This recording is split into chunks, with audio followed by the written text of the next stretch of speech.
আমাদের সংসারে প্রেম নেই। প্রেম কাকে বলে আমি এক লাইনে বলে দিচ্ছি, সম্যক মসৃণিত শান্ত মমত্বাতি সায়াঙ্কিতা ভাব এব চন্দ্রাত্মা বুধই প্রেমা নিগদ্যতে। প্রেম কাকে বলছেন? সম্যক মসৃণিত শান্ত মমত্বাতি সায়াঙ্কিতা। খেয়াল করে দেখুন, মমতা অতিশয়, অর্থাৎ ভগবানের প্রতি অতিশয় মমতা, তার নাম কি? তার নাম কি বলবো? তার নাম প্রেম। আর যে ধারণা এলে পরে সম্যক মসৃণিত, হৃদয়টা মসৃণ, হৃদয়ের মধ্যে কোনো এলোমেলো ভাব থাকে না। আমাদের হৃদয়ে তো এলোমেলো ভাব না।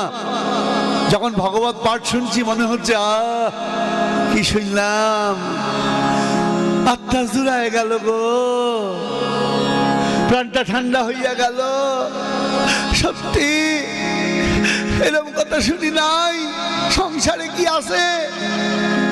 যেই বেরোলাম, আমার ঠেলা দিলেন কেন? আমার গায়ে বইয়া পড়ছেন আপনি, সেটা বসবেন আপনি। ওমা এতক্ষণ কি শুনলা? যে বেরোতে বেরোতে গন্ডগোল হয়ে গেল।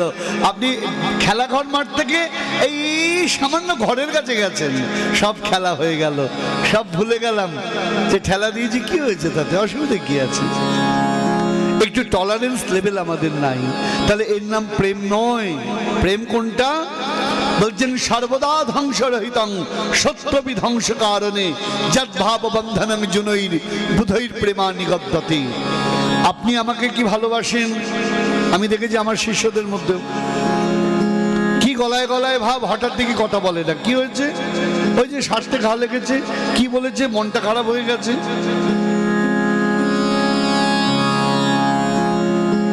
সব সময় আমার মন মতো কথা বলতে হবে, তবে আপনি আমার প্রিয়, তবে আমি আপনার প্রিয়। মনের বাইরে যদি একটু কথা হয়, হতেই পারে রে ভাই, চলতে ফিরতে মানুষের হয় না? পান থেকে চুন ঘষলেই ব্যাস অমনি প্রেমটা নষ্ট হয়ে গেল। বলে এটার নাম ভালোবাসা নয়। যেখানে খারাপ ব্যবহার হয়েও, খারাপ আচরণ হয়েও ভালোবাসাটা নষ্ট হবে না, তার নাম প্রেম। এটা এই জগতে পাওয়া যায় না। এটা কোথায় পাওয়া যায়? একমাত্র ঐশ্বর্য জ্ঞান গন্ধহীন মাধুর্য নিকেতন শ্রীধাম বৃন্দাবন। কালকে আমরা বলেছি রাধা রানীর কথা, বৃন্দাবনের ব্রজরামাগণের কথা আমরা বলেছি। কথা যে হাজার যন্ত্রণা দাও, গোবিন্দকে বলা হলো, গোবিন্দ তুমি বৃন্দাবন ছেড়ে কেন এলে? বলে দেখো, ছোট ভালোবাসা, ছোট আলো, বাতাস পেলে কি হয়? আগুন নিভে যায়। প্রদীপের আগুন ফু দেবেন, নিভে যাবে। কিন্তু যদি বড় আগুন লাগে, বাজারে আগুন লাগে, বাতাস দিলে কি হবে বাবা? আরো দাউ দাউ করে জ্বলবে। সূর্যের তাপে পুকুর শুকিয়ে যায়, ছোট ছোট জলাশয় শুকিয়ে যায়, সমুদ্র শুকিয়ে যায় কি? যায় না। তার ঢেউ তেমন। ঠিক তেমনি আমাদের ভালোবাসা অল্পতে শুকিয়ে যায়, কিন্তু ব্রজগোপিকাগণের প্রেম সমুদ্রের মতো, গোবিন্দের হাজার উপেক্ষাও তাদেরকে শুকাতে পারে নাই। তাই রাধারানী বলছেন না, মরিব মরিব সই নিশ্চয়ই মরিব, কানু হেন গুণনিধি কারে দিয়ে যাব, না পড়াইও রাধায়ঙ্গ না ভাসাইও জলে, মরিলে বাঁধিয়া রেখো তমালের ডালে। বলে পোড়ায় অঙ্গ আবার কি পোড়াবে? এই যে কৃষ্ণ বিরহে পোড়ায় অঙ্গ, আমার পোড়ায় অঙ্গ আবার কি পোড়াবে? বলে ভাষায় অঙ্গ আবার কি ভাসাবে? আমি নয়ন জলে সদা ভাসি, ভাষায় অঙ্গ আবার কি ভাসাবে? তাই মরিলে বা দিয়া রেখো তমালের ডালে। কেন রাধারানী তমাল ডালে কেন? কৃষ্ণ কালো তমাল কালো, তমাল ভালোবাসি, তমাল গাছে বসে বধূ বাজাই তো বাঁশি। বলে বাজাই তো তমাল ডালে বসে বধূ বাজাইতো বাজাইতো আমাকে ছেড়ে গেছেন, আমাকে কাঁদিয়েছেন, তবু ভালোবাসা নষ্ট হয় নাই। ওই যে তমাল কালো, গোবিন্দ কালো, তাই তমাল গাছকে ভালোবাসি। তাই বলছি সখী, যদি আমি মরে যাই আমার দেহটা ওই তমাল গাছে ঝুলিয়ে রেখো, আমি তো আর বাঁচবো না। আমাকে কি করবি জানিস? যমুনা তটিনী কুলে কেলি কদম বেরোমূলে সখী মোরে লয়ে চলো তরায়, অন্তিমের বন্ধু হয়ে যমুনা মৃত্তিকালয়ে সখী মোর লিপ সর্বগায়ে। শ্যাম নাম তদুপরি লিখো সব সহচরী, তুলসী মঞ্জরি দিও তাই আমার বেষ্টন করি। বলো সবে হরি হরি যখন মোর প্রাণ বহিরায়। বলে নামটি তাহার শুনায় দিও, যেদিন কৃষ্ণ বলে প্রাণ বেরোবে। বলে নামটি তাহার শুনায় দিও, এর নাম প্রেম। গোবিন্দ চলে গেছেন মথুরাতে, পৃথিবী নষ্ট হয় নাই। হংসদূত বলে একটি গ্রন্থ আছে, রূপ গোস্বামী পাদের আস্বাদিত গ্রন্থ। হংসদূত গ্রন্থে আমরা কি দেখলাম? বৃন্দাবনের গোপিনীগণ, ললিতা বিশাখাদি সখীগণ, তারা হংসকে ডেকেছেন, হংস তুমি আমাদের কাছে এসো। কেন গো? আমরা মথুরাতে পাঠাবো তোমাকে, দেখো আমাদের প্রাণপ্রিয় সখীর অবস্থা দেখো, আর বোধহয় বাঁচবে না। একবার তার সংবাদ যদি মথুরাতে নিয়ে ওই নিঠুর বধূকে দিতে পারো।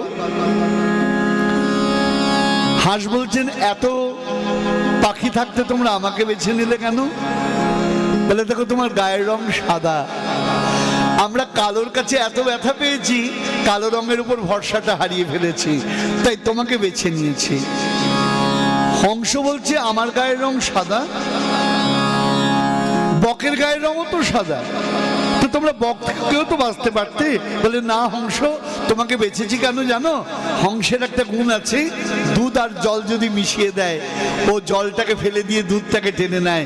আমাদের বধূর কাছে তোমাকে পাঠাবো, আমাদের গোবিন্দ বাক চতুর, তিনি অনেক রকম কথা বলবেন, তুমি তার মধ্যে থেকে সার সত্যটা টেনে নেবে, তাই তোমাকে পাঠিয়েছি। আমি তো চিনবো না গো, আমি তো মথুরার পথ চিনি না। ও মথুরার পথ চেনো না? শোনো বলছি, যখন অক্রুর রথে করে কৃষ্ণকে নিয়ে যায়, আমাদের সকলের নয়ন জলে ওই বৃন্দাবনের মাটি ভিজে যায়। অক্রুর রথে করে ওই মাটির ওপর দিয়ে চলে যায়, চাকর মাটির ওপরে এখনো চাকার দাগ আছে। তুমি ওই চাকার পথ ধরে চলে যাবে। হংস বলছেন, তোমরা তোমাকে পাঠাচ্ছ, কিন্তু বলো তো আমি তো পাখি, আমাকে যদি মথুরার রাজপ্রাসাদে প্রবেশ করতে না দেয়, আমি রাধারানীর সংবাদ কি করে দেব তার কাছে? সখীরা বলছেন, একটা কাজ করো, যদি তোমার সভায় প্রবেশ করতে না দেয়, বলা তো যায় না, আমাদের বধূ বড় নিঠুর, যদি সভায় প্রবেশ করতে না দেয়, গোবিন্দ যে কক্ষে শয়ন করে তুমি উড়ে উড়ে সেই কক্ষের জানলার কাছে গিয়ে একবার গাইবে, জয় রাধে শ্রী রাধে, জয় রাধে, বলো জয় রাধে। তাতে কি লাভ হবে? দেখো রাধা রানীর সঙ্গে মিলন না হোক, রাধা নামের সঙ্গে তো গোবিন্দের মিলন হবে, এতেই আমাদের আনন্দ। এর নাম প্রেম। হাজার বিপত্তি তো কৃষ্ণ প্রীতি যেখানে নষ্ট হয় না। বলছেন সর্বদা ধ্বংস রহিতং সত্যপি ধ্বংস কারণে, ধ্বংসের কারণ আছে তবুও ধ্বংস হয় না। তুমি আমার সঙ্গে খারাপ ব্যবহার করলে তবু আমি তোমায় প্রীতি করব। জগতে হয় কখন? স্বার্থ থাকলে, প্রয়োজন থাকলে, কিন্তু যেখানে বিনা স্বার্থের এই প্রীতি, তার নাম প্রেম। তাই তো রাধারানী বলছেন, সখী আমি জানি না অসুন্দর সুন্দর শেখর গুণ গুণবিহীনই গুণিনাং বরবা দেশি মৈষ্যাৎ করুণাম বুধির্বা শ্যাম সেবাদ্য গতির মায়া। আজ ব্রজের কথা বলতে গিয়ে একটু বিবশ হয়ে যাচ্ছি। রাধারানীকে সখীরা জিজ্ঞাসা করছেন, রাধে তুই যে গোবিন্দকে ভালোবেসেছিস, কেন ভালোবাসলি? দেখতে খুব সুন্দর। রাধারানী বলছেন, আমি জানি না অসুন্দর সুন্দর শেখরবা, তিনি সুন্দর না অসুন্দর? ও, তার অনেক গুণ আছে নিশ্চয়ই, তাই তাকে ভালোবাসিস? না সখী, আমি তাও জানি না। গুণবিহীনই গুণিনাং বরবা, তার গুণ আছে না গুণ নেই? তাহলে এমন হয় যে আমাকে ভালোবাসে তাই ভালোবাসি, তোকে খুব ভালোবাসে না? রাধারানী বলছেন, আমি তাও জানি না রে। দেশি মৈষ্যাৎ করুণাম বুধির্বা, তিনি আমায় ঘৃণা করেন না ভালোবাসেন। তাহলে কি জানিস? আমি জানি শ্যামী আমার একমাত্র গতি, ওই চরণ কমল বিনা এই জগতে আমার আর কোনো স্থান নাই। ওই চরণই আমার একমাত্র জায়গা, তাই আমি ওই চরণখানি চিনে নিয়েছি। প্রেম। শুধু ভক্তমণ্ডলী, দুটো কথা শুধু বলবো আপনাদের কাছে। একটু আগে প্রভাসযজ্ঞ শুনলেন আপনারা। আমার স্নেহের সুরজিৎ বাবা সুচারু কণ্ঠে সুচারু ভঙ্গিমায় অনিন্দ সুন্দর কৃষ্ণ কথা কীর্তন করছেন। আমাদের মাইন্ডে এটা ঢুকিয়ে রাখতে হবে দয়া করে। এরপরে আসবো আমরা কথায়।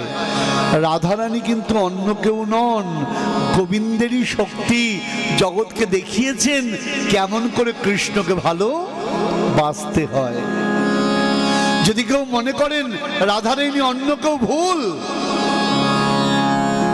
যদি কেউ মনে করেন রাধারানী আয়ন ঘোষের পত্নী, ভুল। তাহলে কে? শুধু ভক্তমণ্ডলী, আয়ন ঘোষ কি ছিলেন? বরাহ কল্পে কেদার রাজপুত্র ছিলেন তিনি। ভগবানের কাছে বর চেয়েছিলেন, ভগবানের শক্তিকে পত্নী হিসেবে পাবেন। ভগবান ক্রুদ্ধ হলেন, যে মা তাকে তুমি পত্নী রূপে চাও, তোমার এমন নিকৃষ্ট ভাবনা, তাই আমি তোমাকে বললাম তুমি চেয়েছো যখন পাবে, কিন্তু কোনোদিন তাকে স্পর্শ করতে পারবে না, তার ছায়াটাকে তুমি মাত্র পাবে। তাই আয়ান কখনো রাধারানীকে স্পর্শ করতে পারেনি। ছায়া আয়ান কামিনী, ছায়ামূর্তি সবসময় যেত। ছায়া কিরকম? সিনেমায় দেখেন আপনারা পর্দার মধ্যে, টিভির পর্দায় দেখেন নায়ক নায়িকাকে, ওটা কি সত্যি নায়ক নায়িকা? তাদের ছবি ঠিক তেমনি। তাই দেখে যখন আপনারা বিবরণ, ওরে ইয়ের বই দেখবি, অমুক নায়কের বই দেখবি, চল চল বসি, ওই দেখ অমুক নায়ক। আরে ও নায়ক তো মরে গিয়েছে, দেখছো কি করে? তার ছবি দেখছো, তাকে তুমি দেখতে পাচ্ছ না। অমুক নায়ককে দেখছি কি করে? সে তার বাড়িতে আছে, তুমি তার ছবি দেখছো, মোবাইলে দেখছো, তাকে দেখতে পাচ্ছ না। ঠিক তেমনি আয়ান ঘোষ রাধারানীর ছবি মূর্তি দেখেছেন, ছায়া মূর্তি, তাকে স্পর্শ করতে পারেন নাই।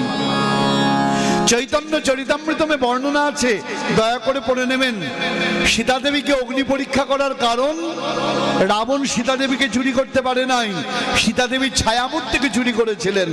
মূল সীতা ছিলেন অগ্নিদেবের কাছে। চৈতন্য চরিতামৃতমে বর্ণনা আছে, আপনারা পড়ে নেবেন। যখন মহাপ্রভু দক্ষিণ ভারতে যাচ্ছেন, সেই জায়গাটা পড়লে পরে বুঝতে পারবেন। তাহলে কি হলো?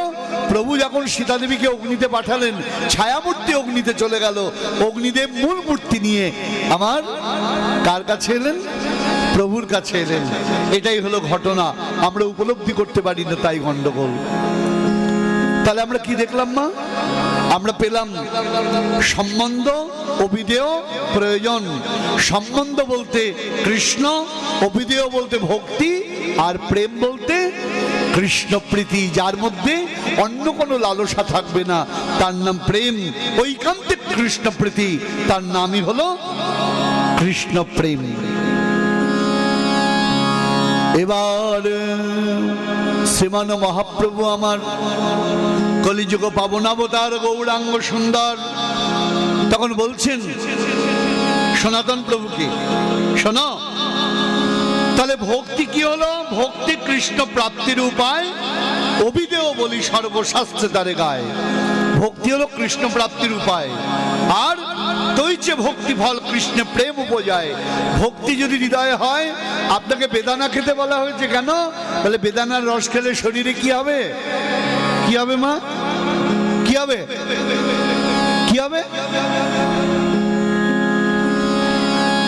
রক্ত হবে। হ্যাঁ, ঠিক আছে। তাহলে বেদানাটা রক্ত নয়। বেদানায় যদি রক্ত হতো তাহলে রক্ত দানের জায়গায় বেদানা রস ভরে গায়ের ভেতর ভরে দিত। বেদানা খেলে রক্ত হবে, সুতরাং ভক্তি হলে প্রেম হবে। তাহলে ভক্তি যদি আমি বেদানা ধরি, প্রেম হলো ব্লাড। শুধু ভক্তমণ্ডলী, প্রেম ছাড়া তাকে উপলব্ধি করা যায় না। তাই এখানে তাই বলছেন, তৈচে ভক্তি ফল কৃষ্ণ প্রেম উপজয়, প্রেমে কৃষ্ণ স্বাদ হইলে ভবনাশ পায়। তা পাবোটা কাকে? শ্রীমান মহাপ্রভু বলছেন, শোনো, পাবো গোবিন্দকে। তাই গোবিন্দকে আজ এত চমৎকার ব্যাপার, কৃষ্ণ আজ স্বয়ং কৃষ্ণ তত্ত্ব বলছেন। আমরা কৃষ্ণ তত্ত্ব জানতে চাই তো কে বলছেন? স্বয়ং গোবিন্দ নিজের কথা বলছেন। শ্রীকৃষ্ণ চৈতন্য অচৈতন্য জীবকে দেখে আজ স্বয়ং কৃষ্ণ তত্ত্বের কথা বলছেন। কৃষ্ণের সর্ববিচার শোনো সনাতন, অদ্বয় জ্ঞান তত্ত্ব ব্রজে ব্রজেন্দ্র নন্দন। জয় নিতাই, জয় গুরু। কৃষ্ণের স্বরূপ বিচার শোনো সনাতন। এবার কৃষ্ণ তত্ত্ব বলা হচ্ছে। কৃষ্ণ তত্ত্ব কি? কৃষ্ণ তত্ত্ব হচ্ছেন, এখানে খেয়াল রাখতে হবে, পরমেশ্বর ভগবান। তার তত্ত্বটা কি? তিনি নিত্য। নিত্য কাকে বলে? শাস্ত্র বলছেন, সজাতীয় বিজাতীয় ভেদ রহিতত্বম নিত্যত্বম। নিত্য কাকে বলে বাবা? কঠিন লাগছে না মা? সজাতীয় বিজাতীয় স্বগত ভেদ রহিতত্বম নিত্যত্বম।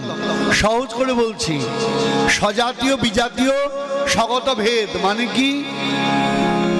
সজাতীয় ভেদ, বিজাতীয় ভেদ, স্বগত ভেদ, তিনটে ভেদ ভগবানের মধ্যে নাই। বলে কি কি ভেদ? প্রথমে বিজাতীয় ভেদ বলি, এই যা যা, তাড়িয়ে দিলাম। কাকে? বাড়িতে কুকুর ঢুকেছিল, তাকে দাঁড়িয়ে দিলাম। কুকুর হলো পশু জাতি, আমি হলাম মনুষ্য জাতি। বিজাতীয় ভেদ, তাড়িয়ে দিলাম। ও বিমলদা, এদিকে আসুন, কমলদা এখানে রয়েছে। তাহলে কমলও মানুষ, বিমলও মানুষ। মানুষে মানুষের সজাতীয় যে ভেদ, তার নাম সজাতীয় ভেদ। আর স্বগত ভেদ কিরকম? দিদি পাঠ শুনবার যাইবেন না? না গো দিদি, আর কইবেন না, সকাল থেকে মাথাটা যে ধরছে। কেড়ায় ধরছে তা তো কইতে পারি না, মাথায় ধরছে।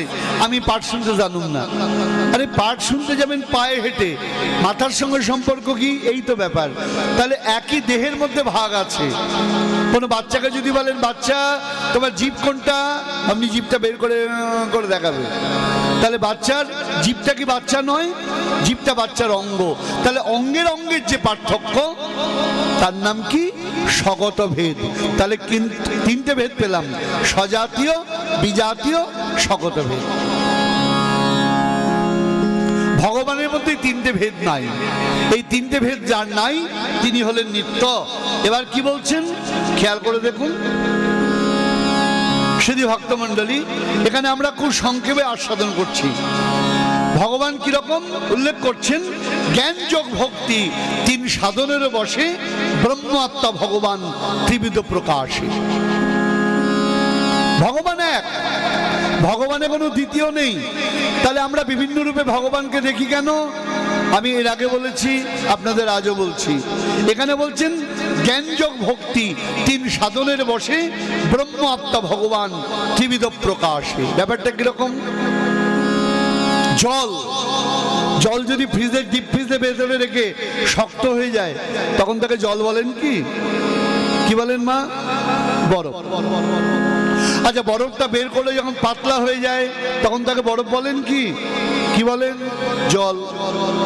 আবার জল যখন গরম বসান চা করবেন বলে, হ্যাঁ, যখন উবে যায় জলটা, তখন তাকে কি বলেন? বরফ বলেন নাকি জল বলেন? বাষ্প বলি কি না? তাহলে একই জল, তার তিনটে অবস্থার নাম। একটা শক্ত হলে বরফ, তরল হলে জল, আর বায়বীয় হলে বাষ্প। ঠিক তেমনি বলছেন জ্ঞানী তিনি কি পান? ব্রহ্মকে। যোগী কাকে পান? পরমাত্মাকে, আর ভক্ত কাকে পান? ভগবানকে। তিনজন কি আলাদা? বলে না, তিনজনই এক। বলছেন ব্রহ্মকে, শুধু ভক্তমন্ডল একই বলেছি, এক লাইনে বলবো। বলছেন বাড়হা পিরা বিরামং মৃগমত তিলকং কণ্ডলাক্রান্ত গণ্ডং কঞ্জাক্ষম কম্বুকণ্ঠম স্মিত সুবব মুখম স্বাদুনস্তবেনুম শ্যামং শান্তং ত্রিভঙ্গম রবিকর বসনং ভূষিতং বৈজয়ন্ত্য়া বন্দে বৃন্দাবনস্থং যুবতী শতবৃতম ব্রহ্ম গোপাল বেশম। তাহলে ব্রহ্মকে, গোবিন্দই ব্রহ্ম, তিনি বিরাট। বুঝলাম কি করে? যখন গীতায় আমরা দেখলাম তিনি বিশ্বরূপ দর্শন করাচ্ছেন কাকে? অর্জুনকে। উপলব্ধি করলাম তিনি ব্রহ্ম, আবার তিনি পরমাত্মন। কি করে? কৃষ্ণায় বাসুদেবায় হরয়ে পরমাত্মনে প্রণত ক্লেশ নাশায় গোবিন্দায় নমো নমঃ। তাহলে গোবিন্দ কি হলেন এখানে? কৃষ্ণায় বাসুদেবায় হরয়ে পরমাত্মনে। ব্যাখ্যা করার সময় নেই, আমরা অন্যদিকে যেতে হবে, অনেক দূরে। আর ভগবান কখন? ভক্তিতে তিনি ভগবান। বলছেন সাপ যখন কুণ্ডলী পাকিয়ে শুয়ে রয়েছে, ব্রহ্ম যখন চলতে আরম্ভ করেছে তখন ভগবান, যখন লীলা কার্য করছেন তখন তাকে আমরা কি বলি? পরমেশ্বর ভগবান। ঐশ্বর্যস্য সমগ্রস্ব বীর্যস্ব যশস্ত্রিয় জ্ঞান বৈরাগশ্চৈব সন্নাভগৈতি শ্রিতা। ভগবান তাহলে অনাদির আদি প্রাণ গোবিন্দ। আমরা কি দেখলাম? তিনি ব্রহ্ম, তিনি পরমাত্মা ভগবান। এবার এই যে পরম ব্রহ্ম ভগবান পরমেশ্বর, তার কিছু শক্তির প্রকাশ আপনাদের কাছে বলবো। যদি ভক্তমণ্ডলী এবার মাথা ব্যথা করতে পারে, আগেই বলে দিচ্ছি কিন্তু, কারণ কৃষ্ণ তত্ত্ব কিন্তু বড়ই দুর্গম। খুব ঠান্ডা মাথায় যদি না ভাবেন তাহলে কিন্তু তাকে উপলব্ধি করা যাবে না। আমি শুধু বলে যাচ্ছি, আপনারা শুনে যান।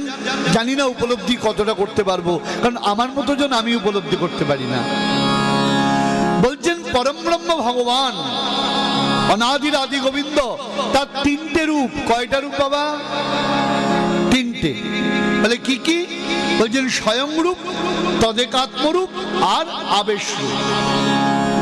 খুব খেয়াল করে দেখবেন, স্বয়ং রূপ, তদেকাত্মরূপ আর আবেশ রূপ। বলছেন স্বয়ং রূপ কাকে বলা হচ্ছে? বলছেন অন্যনাপেক্ষী যদ্রূপং তৎ স্বয়ং রূপং স উচ্যতে। অন্যনাপেক্ষী যদ্রূপং, ব্যাপারটা বোঝা যাবে না, আগে বলে দিচ্ছি। ধরুন, আবার বলছি, গোবিন্দের সঙ্গে তুলনা করবেন না দয়া করে। আমি আমাদের বোঝার সুবিধার জন্য বলছি। আমাদের শরীর, তার তিনটে পার্ট। একটা পার্ট মুখ, একটা পার্ট গলা থেকে পেট অবধি, আর একটা পার্ট নিম্নাঙ্গ পা অবধি।